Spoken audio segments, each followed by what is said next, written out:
8, 9, 10. Oh, hi! You caught me working out.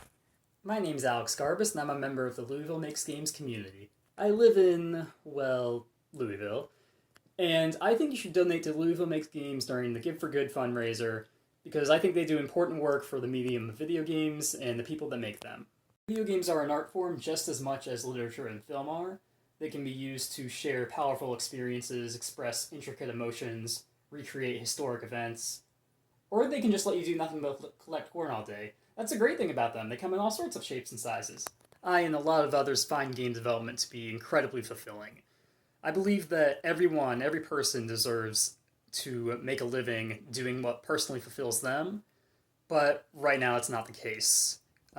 Jobs in the game development industry are incredibly hard to come by, especially in this area, but LMG has been working incredibly hard to change that. They want game development to be accessible to all. Their events and education have already had a profound impact on my own game development journey, and I want that impact to continue being felt by others.